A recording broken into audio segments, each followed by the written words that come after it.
नाज़रीन, कराची वासियुनि 2021 खे महांगो तरीन साल करार ॾेई छॾियो। शहरनि उमेद ज़ाहिर कई आहे त नओं ईंदड़ साल मुल्क में ख़ुशियूं आणींदो।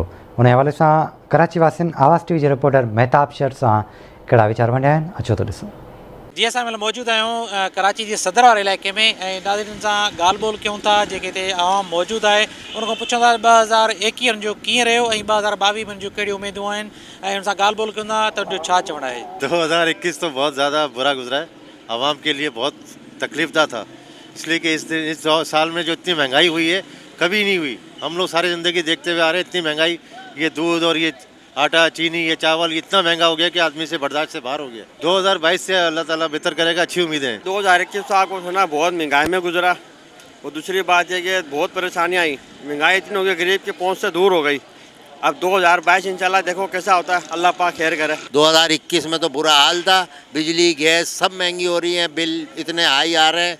सर्दियों में 3-3, 4-4 हज़ार का बिल आ रहा है, 150 यूनिट का। और ये 2022 में इन्होंने अभी मजीद इस पर बिजली पे फिर यूनिट 4 रुपये और बढ़ा रहे हैं भी हैं। क्या उम्मीद रख सकते हैं, गरीबों को तो मार दिया इसने, काम से बैठ गए, क्या कर सकते हैं। महंगाई इतनी है, हर चीज़ पे आग लगी हुई है। गुजरी हो जो साल 2021 तमाम सूरन सां गुज़ारियोसीं।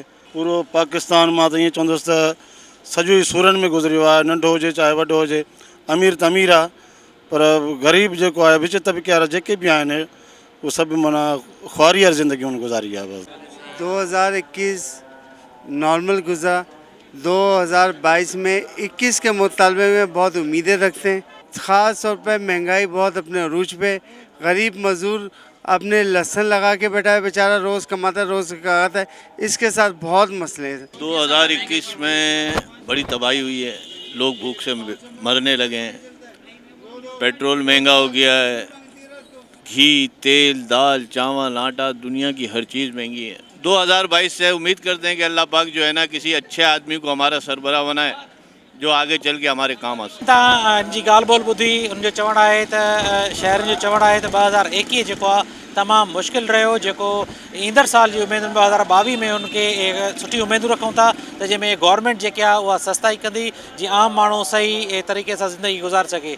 कुझु माण्हुनि जो इहो चवणु हुयो त 2021 में जेके बजट जेकी आहे उहा 6 महीननि जे बजाए उहा हर ॿिए महीने नई बजट पेश कई वई आहे, जेके आम माण्हू तमामु गुज़र सफ़र लाइ सख़्तु परेशान खे मुंहुं ॾेई रहिया आहिनि, जंहिंमें बिजली गैस ऐं ॿियूं रोज़ जो आम वापारियूं शयूं जेके आहिनि तमामु महांगियूं थी वियूं आहिनि ऐं आम सख़्तु माण्हू परेशानी खे मुंहुं ॾेई रहिया आहिनि।